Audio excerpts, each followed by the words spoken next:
This episode is brought to you by Carnegie Mellon's Tepper School of Business. Want to advance your career or switch fields? An MBA from Carnegie Mellon's Tepper School of Business can help. Earn your degree from a top-ranked business school with a thought-provoking curriculum, one-on-one leadership coaching, support from experienced career counselors, and full-time, online hybrid, and accelerated MBA formats. Join the intelligent future. Visit cmu.edu/Tepper to learn more. What's up, guys? Welcome to the Sesh. Today I got a special guest. Shavi, please introduce yourself. Tell everybody what you do. Hey, Shavi Mahtani. I'm a real estate developer. Do land development, commercial development, tinker around in a few different sectors of the real estate world. And investing mostly, right? Investing, that's right. So when I ran across you the first time, Eddie said that you were his mentor. And I was oh, shit. I never find people talking about mentors, like, ever. I search for mentors like up and down. And what I found is that most of them are just busy. Like most of them busy. They can't take time to take you under the wing, right? Because I get it. It's fine, man. Yeah. Business, you're running a business. But do you see that as well? Like, do you see that there's a lack of mentors everywhere, anywhere? I think it's finding somebody that you're close to and that you respect and that knows whatever the business they're in. And so sometimes, I had a mentor growing up. It was a family, it was a relative of mine, but it's whoever you get close to and that takes you under their wing. Yeah. But, so I think there are there's a good amount of mentors out there. Do you have mentors now? Do I have mentors? Or like peers that you... No, not necessarily anymore, but I do have people that look to me for advice. Okay. So maybe I'm a little bit of a mentor to some, and it's making, you're right about time, making time and stuff like that. Not everybody has time, but sometimes you just have to make time for the younger people because a lot of people are looking for guidance. Yeah. And I've met with some people that have just anonymously wanted to come meet me and said, come on over, and giving them advice, When you talking about, you're talking about within the industry? Within the industry, okay. or outside of the industry. Also, just some people have business questions and just need certain guidance. So you give them, or business guidance rather. Okay. Well, let's not personal. Personal guidance, I'm terrible. At, nobody got that under control, man. Let's talk about specifically your beginning. Like I heard that you started in the e-commerce space, right? No. I actually, when I graduated high school, I knew I wanted to be in business, but I didn't have the wherewithal, the money or anything to go start a business.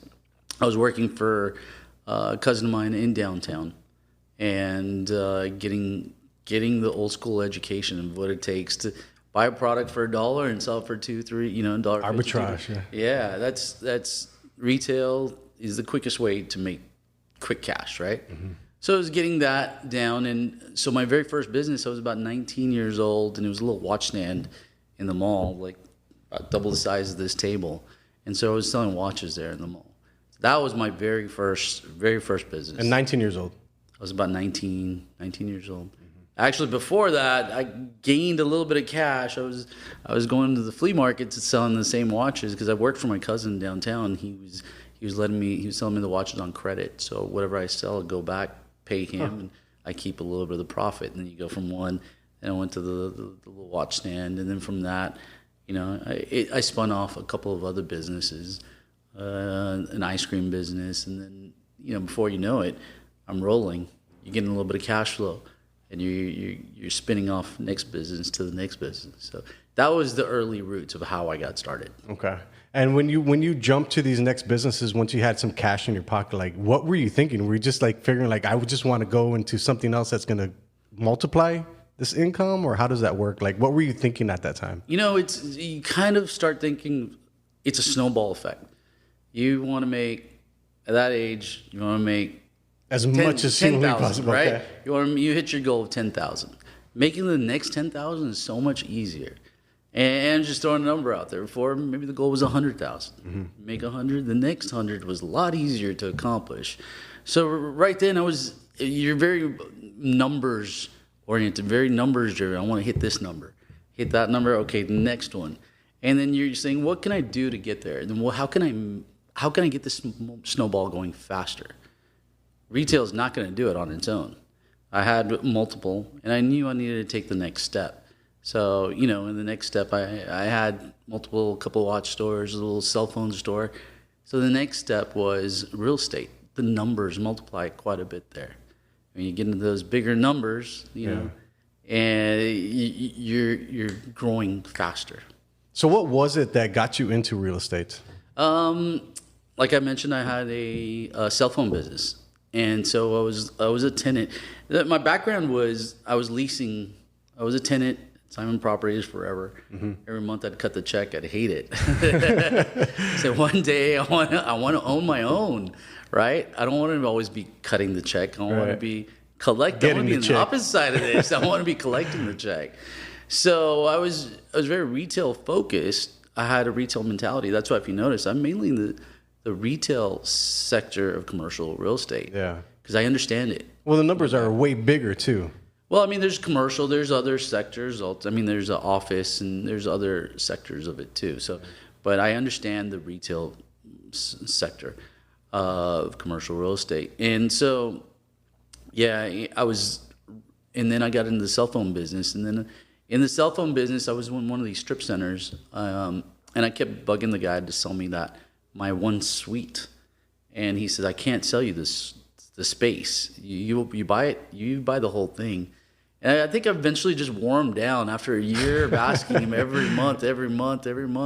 He finally said, you know what? Here's my number. Here's what it is. You want to buy it? You can buy the whole thing. This is how much it is.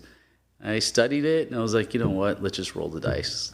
And so it worked out. It ended up being a good deal. It ended up being the smart move. And that was your first real estate deal? That was my first real estate deal, is buy something already built, income producing, generating, you know, it was a quick plug and play. I got in and you're generating cash already. You're generating some income. When you thought about that, when you had to reframe your mindset about real estate, well, obviously you took a leap of faith there. Like, it was going to cost a significantly amount more of money, right?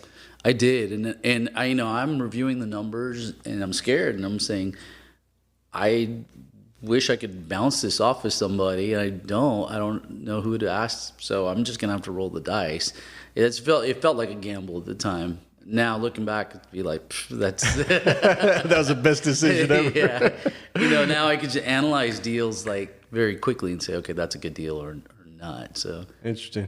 When I barely learned about the concept of multiplying your money and your wealth a few years ago, and it happened to be with Bitcoin. Like, I dollar costed average at the height of the 2020 era, and I just happened to get lucky. I was like, I didn't even know what I was doing, and I looked back at my portfolio. I was like, oh shit, this is like significantly higher than it was.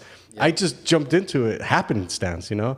And I get it. Like, you have to figure out how to multiply your money and your wealth. Otherwise, you're going to stay stuck working a job. Like, for me, I found that I have a income producing job that I get paid every single month. The cash flow's coming in. And for me, the best way to multiply the wealth is to stuff it into Bitcoin. It's a very volatile asset. You don't see it as a risk? No, I don't. I don't see it as a risk because I feel at this point I'm too far behind to learn real estate. I feel like I never jumped into real estate, so I never made the investment in learning it, investing in it. So at this point, I knew Bitcoin pretty well, and I just continued to learn it a little bit more. So I feel for me, it's not the most riskiest because in the space of Bitcoin, it is the most conservative bet to make. I feel. But there's ups and downs. Absolutely. In real estate, in Bitcoin. So what do you do when you're in a down market? Are you still holding? I'm holding. I hold it as a long-term hold. I will hold Bitcoin probably for the next year and a half, and then I'll reevaluate if I'm going to take some off the top or let it go for the next 10 years. I feel this is a long-term hold. I don't know. I'm not familiar with real estate, how long you hold real estate. So that's why I wanted to have this conversation with you. Is like, am I investing in the right thing? I feel I am. You know, I think there's parallels in real estate and Bitcoin. You don't just have a straight ascend up, right? You're going to have down cycles. You're going to have up cycles. And in Bitcoin, yeah, you want to sell in the up cycle maybe. Real estate and Bitcoin, you hold for the long term, and you're hoping that, you know, in 2, 3, 5 years from now, the value of your coin or your real estate, your property is worth well more than what you bought it for. Right? Yeah. So, but real estate's one of the oldest businesses around, Bitcoin is so fresh and new. I don't know if we really know what it's going to do in 2, 5, 10 years from now. Yeah, and I think I'm probably at that same point that you were at when you were first thinking about that first investment in that big real estate. Like, should I invest in this? And I just decided, you know what? Fuck it. I'm going to go. I'm going to just invest everything I possibly can after bills, after everything, after everything's taken care of, the family and bills and all that stuff. I was like, I'm just going to stuff it in there and hope for the best. Yeah. But the cool thing about it is, I'm learning. I'm getting an education on Bitcoin because I want to know exactly what I'm putting my money into. So I follow it every day, which I'm sure you follow real estate every single day as well. Yeah, I do. And it goes back to that saying, I think it's Malcolm Gladwell, says 10,000 hours of something that equates to maybe, 10, 12 years? Yeah. So, it took me at least 10, 12 years before I hit a aha moment in real estate and said, okay, I'm starting to understand this now. I don't fully have a grasp on everything, but I'm starting to get this. So it takes a while of doing something. In real estate, there's so many, it's a big pie. People talk about real estate. Mm-hmm. There's so many different slices of that pie. There's commercial, there's land development, there's multifamily, there's, you could just slice it. There's people that are just in the leasing game. People just in the fourplex game. There's town. You could slice that pie in so many different. So it's getting good at a few different things. Sometimes it just takes being good at one of those sectors, right? To really get good at it. So, yeah. But it takes a while to really get an understanding of the business. So when you're talking about this new venture that you have, which was a $120 million venture. It's a little over 100. We're doing that development there on 10th and Auburn. There's a few different phases to that development. One of the phases will encompass a 5-story building, which will have retail below, retail on the first floor, retail and some restaurant on the second floor, and then office space on 3, 4, 5. There'll be pad sites in the front with restaurants and things like that, mainly restaurant, quick service users. And then there will be a building that has, also in the second phase of commercial, there'll be a building with some green space with a bunch of restaurants around it. Okay. That's because something like when you go to the Pearl in San Antonio, they have a food hall, so we'll be more restaurant-based, or like the Domain. So it's bringing, and then behind that, there'll be another phase, which is multifamily. Okay. 220-unit apartment complex.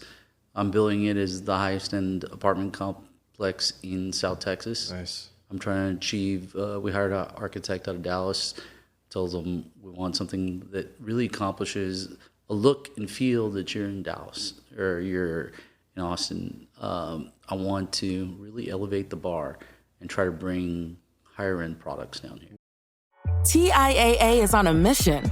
Why? Because 54% of Black Americans don't have enough savings to retire.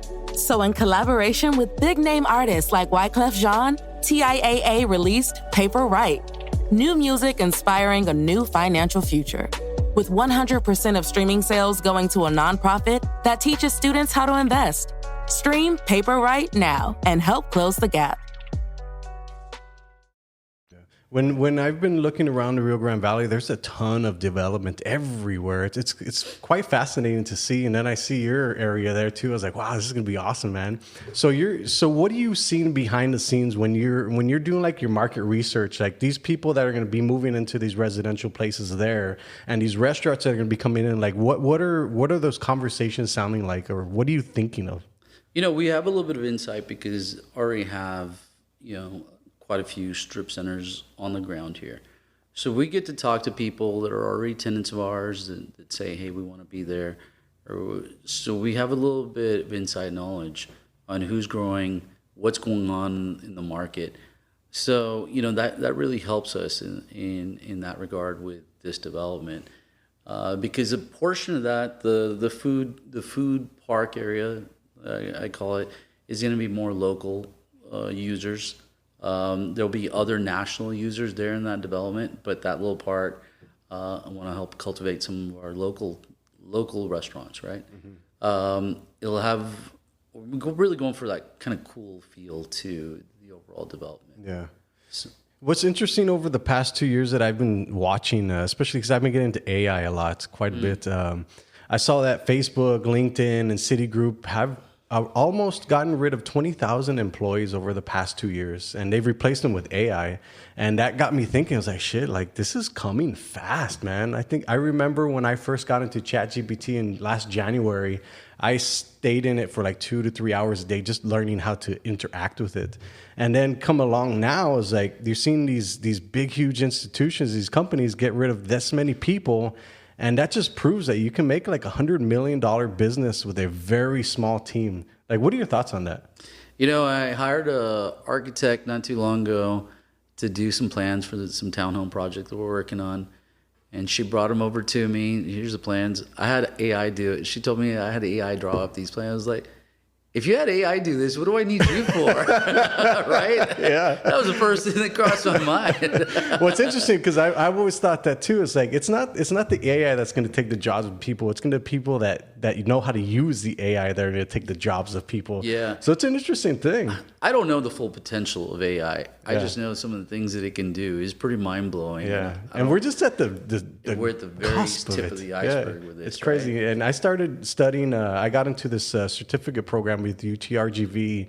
I'm just taking the course for emerging technology because, like, it's coming, man. Like, I can see, like, the Rio Grande Valley is posed to have so much growth in the next 5-10 years. Like, what do you see in the next 5 to 10 years with real estate and commercial and residential? People here are anxious. They're really excited about new products and things that we haven't had here. We're getting a lot of stuff now. If you think about it, a lot of things we're getting or we have now, the gap between us and a bigger city is closing, right? Yeah. And our population really rushes to these new products whenever they come down. They support it, and I think they're starting to see the potential for South Texas. A lot of the brands are seeing that potential. Yeah, you're absolutely right, because I've seen, like, you know how the Valley was always like 1 to 5 years behind in everything? Well, that gap is I think we were closer to 10 to 15 years behind. Now we're probably like 5 years. We're not that far. We're getting a lot more brands than before. Yeah, and I saw that the White House is going to connect everybody in America by the year 2030, so that digital divide is going to be closed. So they're supposed to connect every American to the internet. And I think that's a fascinating thing, because you think about it, the Rio Grande Valley, specifically Hidalgo County, they've already invested over, like, I think it's like $350 million on the infrastructure for the internet, specifically here in Hidalgo County. And it's going to be interesting to see, like, the digitization of business here in Hidalgo County coming up. Like, what technologies are you all using in your real estate? Real estate's a very old school business, but we do have... Well, you got Eddie. Right? We do have some tools, but there's so many tools that are accessible now for real estate management and sales. You know, we do use Salesforce. We use a different real estate management for our properties and things like that. But but it's so accessible now to get a lot of these tools that weren't available just a handful of years ago. Obviously, our marketing is all done. Majority of our marketing is just on social media. Yeah, I don't think we do any traditional media at all. Wow, kind of touch on that, because that's fascinating, because that's the world I'm from, and I'm always pitching, like, use social media. It's cheap, because you think about it, like, everybody's on their phone, especially if your customers are from the Rio Grande Valley. They're on Facebook and Instagram. I don't care what people say. I can find them. I found them. I've proven it over and over and over again. Like, you don't really need to go to TikTok, especially if you're running advertising in the Rio Grande Valley.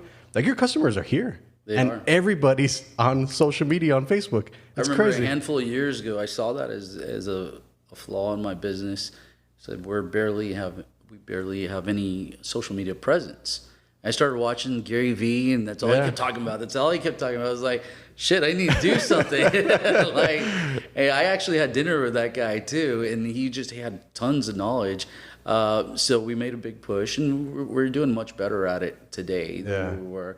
We could always improve, right? There's always room for improvement. But yeah, the amount of social media marketing, it's amazing how many people you can reach. Yeah. And inexpensively too. And inexpensively. Yeah, I don't think business owners really understand that, because if I've done advertising in the Rio Grande Valley since 2016, And still, there's very few people that are using social media advertising. They have the idea that content marketing.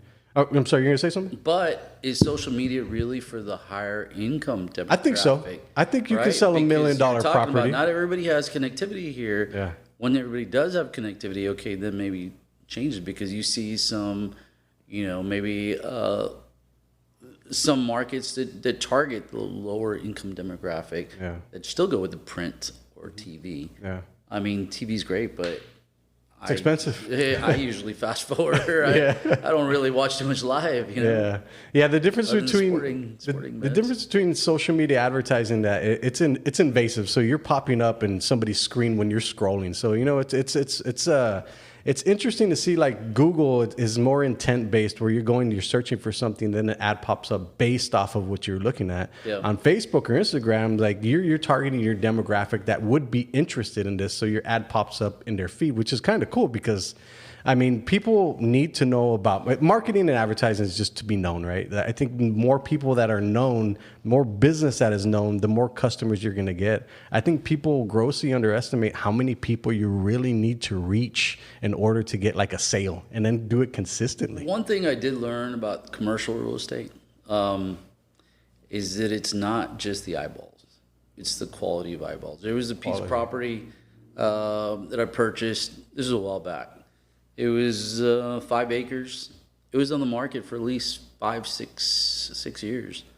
I put it under contract. From the moment I put it under contract, and real estate is one of these things where you could do this. You could put it under contract, and I had a plan to go split it up into 5 different acre tracts. Before I closed on it, I had 3 of those other acre tracts already sold to other people. So, but it wasn't the sign that was on the property for years. Really didn't do them much good, because it was the contacts. Yeah. And that's what commercial real estate is. I picked up the phone, called a handful of people, and before I knew it, 3 of those tracks were under, they were already pretty much committed to. Wow. So the networking is a huge part of the commercial real estate. Eyeballs is great for branding your name, but as far as in the commercial real estate world, it's about contacts. It's about calling the person, doing it the old school way, right? I don't think that'll ever go away. No, that won't ever go away. Yeah, definitely not. Knowing how to shake hands and have a conversation, I think, is a lost skill. And you know what? On another note, people are so intent on doing things online now. Like, sometimes my staff will they say I sent an email. I was like, I didn't tell you to send an email. Like, call. Sometimes you have to call. Yeah. Like, pick up the phone, and don't do it the easy way. Like, sometimes you have to interact. People want that. Yeah. You're absolutely right. From what I've seen, especially too, is like you can only go so far with like a personal brand. Like, for example, like, the only way you can make a personal brand, powerful personal brand, is to be able to give education and information, or entertainment. Any of the 3, right? But also, at the end of the day, you still have to shake hands with the business owner that you're going to do business with. Don't overcorrect and be too digital, right? You gotta balance in that. Yeah, you're absolutely right. So let's talk about the criteria that you have to go through when you're looking at real estate specifically. Like, what's going through your head when you saw over here on North 10th? Like, what's going through your head that I can make this into something like in Dallas? One thing that I saw about that property that not everybody else saw physically is that I knew it was a quarter-mile collector, and there was a road that was supposed to be punched through there. You had Auburn going through there. It was in the long-term plan. So I studied the area. I look at where the roads are going to go. I knew there was going to be a quarter-mile collector going through there, and it was going to be a corner property, both tracks. So that really made it interesting to me. So sometimes you got to really study the lay of the land and what's going to happen. Not today, but what's going to happen in 2-3 years from now to that property, how that affects it. If a street widens, if it becomes a corner, all those things change it, right? If there's a school going across the street, so sometimes you're kind of betting on the come, right? And so I knew that about the property, so I tied up, started the development on the first section, which you have places like Howling Rabbit, and stuff like that, and that's been, some of those tenants have been wildly successful. And I knew there was a need in North McAllen for, it seems like I live here in North McAllen. We're losing all these these great businesses to South Macau. I don't know why everybody's going to. It was like we need to spur some activity up over here. So, and that it was kind of bet right on that because some of these guys are doing great. So. And when you're thinking about that too, is like does the price of like housing and the income of people in that area have a lot to do with it too? That was a very unique area because you have all the shopping right across the street, and it does help having you have the Target there, the HEB, the Sam's. That helps bring a lot of the traffic, right? Yeah. So it's without a doubt the income demographic helped that area as well. Yeah. When you're having conversations with like banks or financing, and you're saying that you want $120 million to bring over here, like what do those conversations sound like? First you got to do it on paper and see if it even makes sense. What you ask for, you got to put your plan on paper and have some sort of plan in place and say, okay, this is what I'm planning on doing. This is the budget, so what this is going to cost. The fixed one is the land. Over the last few years, the construction cost was just all over the place. It was so hard. Some of my shopping centers were within 2 years. The price of it increased by 50%. Wow. Well, we were anticipating building for. I had to go back to the bank and say, "Hey, wow, I need more money." But a lot of them understood, and it was just the times. That's what was happening. Some of them, we just funded the additional balances and just kept going. But I think it all comes down to if it makes sense on paper, it'll make sense to them. Right. Yeah. A bank will see it's a good project, and when you have a track record, if you do one successful, you have the second one that's successful, the bank starts to believe in you if you have a track record. I got you. Going in there and saying this is my first project, I want a big loan. Yeah. But first and foremost, it's got to make sense on paper. I got you. And how long did that process take for you? For like the first, this is your third huge project, or what is? Well, I have multiple actually. 30 strip centers. So all across the Rio Grande Valley. All across, mainly Hidalgo County. Okay. So 30 strip centers. We've done about 24 subdivisions, something like that. Wow. We've done quite a few subdivisions. So when you go into the bank, they listen. Mostly. I hope so. So I mean, we have a track record that helps, and the things that we do. Before I even take it to the bank, I got to make sure it makes sense. We'll do the full feasibility study and say, okay, is this something that works? Does it work for us? So before we even take it there, it'll be filtered out. I got you. Okay. There's a startling statistic that I read the other day is that 10 to 12 million businesses will close every single year. What can businesses do to like weather that storm? What percentage? 10 to 12 million businesses will close every year in America. And what percentage is that? That seems like a big number. That is a big number. I remember looking at that too, and I was like, that's significant because I was in Phoenix, Arizona at a conference, and I went next door to a plaza, and about 90% of that, it was a huge plaza, beautiful plaza. 90% of that was empty. Wow. And I was like, whoa, shit, like this is Phoenix, Arizona. This is a big ass city. Like there's a ton of people here. And then I started to believe that statistic, and I started looking into it. I was like, shit, that's a lot of businesses that will close every single year. Like from your knowledge, like what can businesses do to help weather that, or how do they get out of that, or stay relevant? That's a tough question, man. Every business is so different, and it comes down to the business owner. That one's a hard one to answer. Yeah. Well, I mean, because I watched a podcast of yours, and you're talking about like just going through it, like going at it, and no matter what, like you don't give up.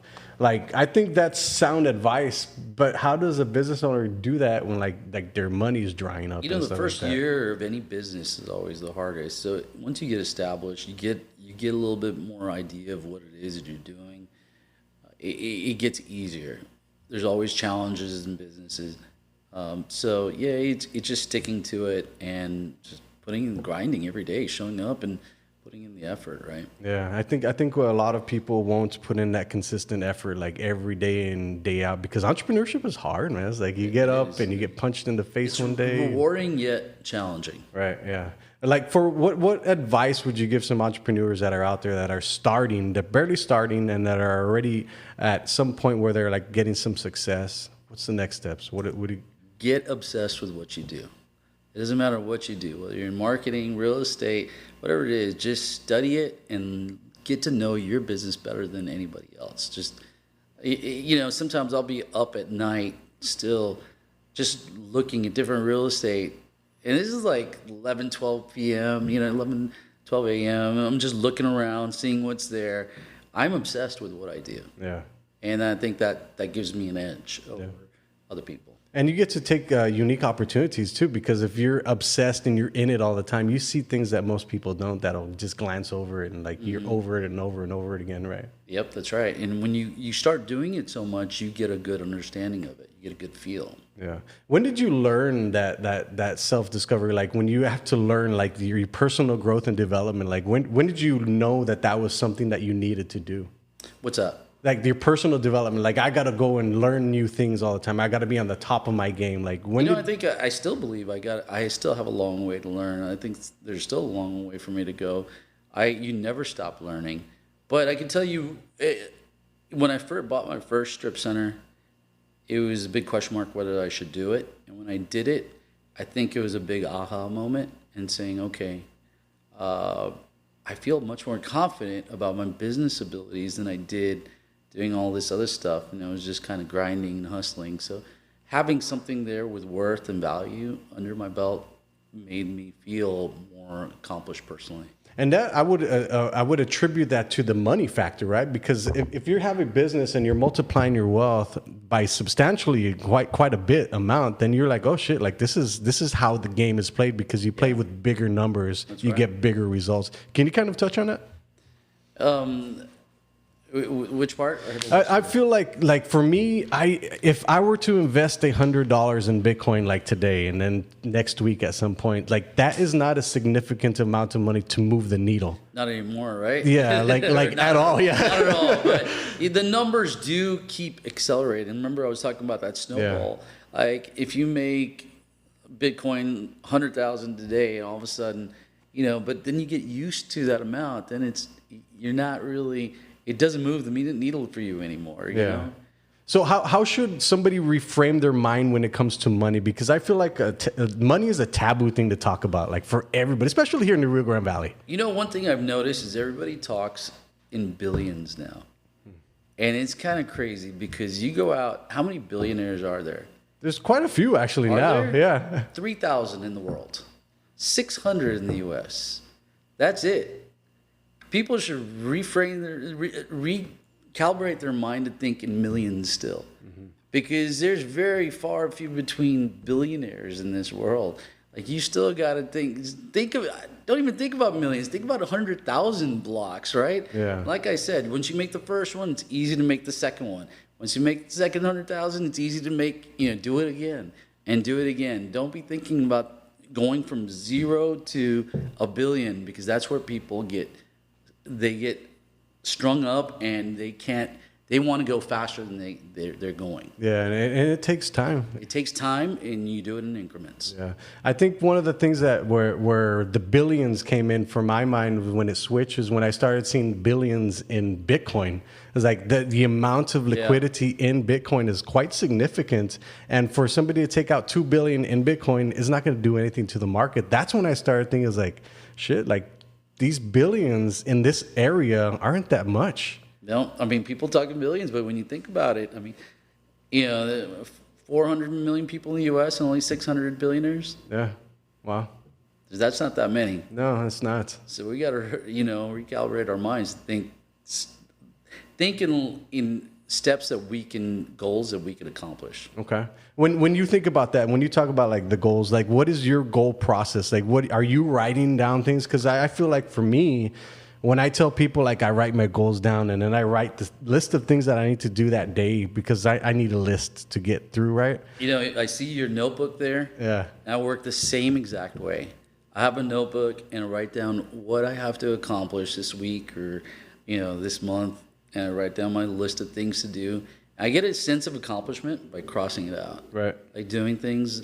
I feel like if I go to the office and get one good thing done a day, 1 or 2 good things done, I feel good about it, right?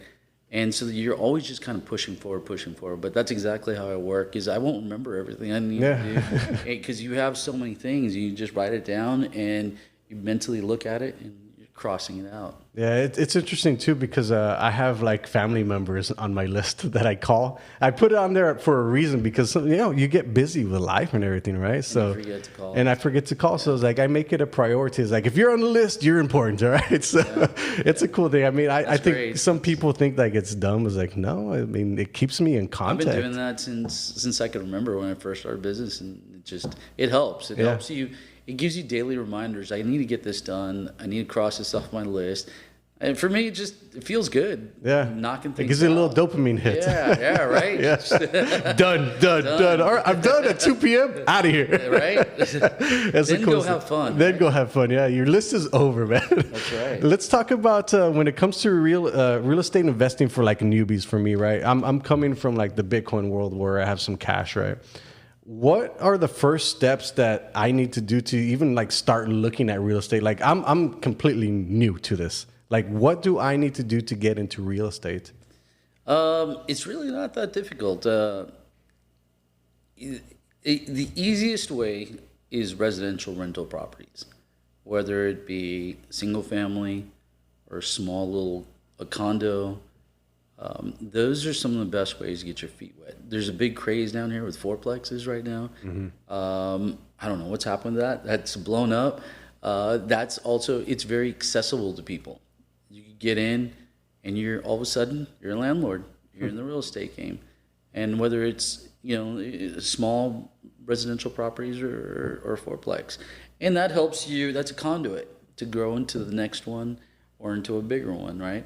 Whether you're going to, maybe the next one's an 8plex or a 12plex or, and that's how you have to start someplace. Right. Start someplace and you start looking around. You try to find something don't go looking for a steal. Everybody, that's a big common mistake. I want to go look for a steal.